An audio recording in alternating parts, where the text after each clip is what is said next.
It started with a whisper, a new invention that promised to change everything. A machine designed to change the world as we knew it. Dean Kamen, the brilliant inventor, called it the Segway. This wasn't just another scooter on the market. It was a self-balancing marvel of engineering. It promised to revolutionize personal transportation and urban mobility. Imagine cities free of cars, where people glide effortlessly, people gliding silently on segways, reducing pollution and noise. Traffic jams would become a distant memory, a relic of the past. The future seemed bright, clean, and strangely balanced. Investors poured in millions, believing in the vision.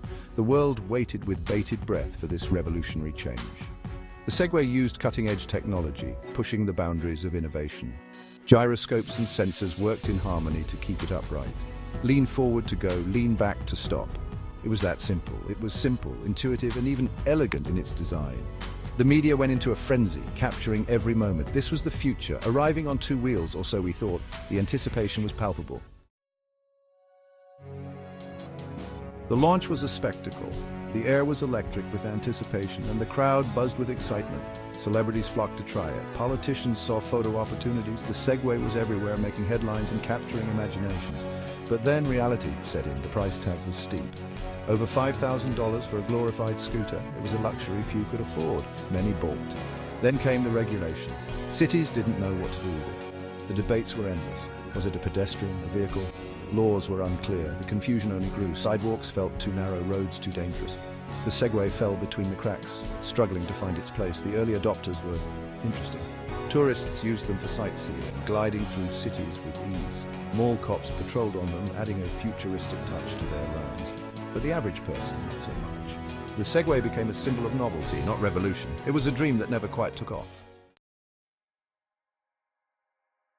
Safety concerns mounted. The Segway could be tricky. Lean too far and you're on the ground. Videos of Segway mishaps became internet gold. People laughed. The Segway started to look less cool, more comical. Then came the high-profile falls. President Bush, on vacation, took a tumble. A newscaster, broadcasting live, went face-first into a bush. The Segway, once a symbol of progress, became a punchline. The company tried to recover. They introduced new models, lowered prices. But the damage was done. The Segway had lost its luster. It was no longer the future. It was a cautionary tale. Section 4. Bad press, worse luck. The bad press kept coming. The Segway was bulky, hard to store, and often seen as impractical for everyday use. Critics were quick to point out its flaws, and the media was relentless. Its battery life was limited, often running out at the most inconvenient times. Users found themselves stranded, adding to the growing list of complaints. And then, the unthinkable happened. Jimmy Heselden, the Segway's new owner, died while riding one. It was a tragic accident that no one could have foreseen. The irony was cruel. The man who believed in the Segway, who bought the company to save it, was gone. His death cast a long shadow over the future of the Segway. He rode his Segway off a cliff, an accident that shocked the world. The news spread quickly, and the public's perception of the Segway took a severe hit. The future, it seemed, had veered sharply off course. The once promising technology now faced an uncertain fate. The Segway limped on for a few more years, but it was clear that its glory days were behind it. The market had moved on, and so had the public. But the writing was on the wall. The dream was over. The Segway, once hailed as a revolutionary mode of transport, was now a relic of the past. The revolution had stalled. The Segway, once a symbol of hope and innovation, became a reminder of what could have been. Its story serves as a cautionary tale in the world of technology and innovation. Section 5. The Segway's last ride. In 2019, the factory producing Segways fell silent. No more gliding tours. No more mall cops on wheels. The Segway, once hailed as the future of transport, was retired. It joined the ranks of inventions that promised much but delivered little. What went wrong? Was it the price, the safety concerns, the relentless mockery?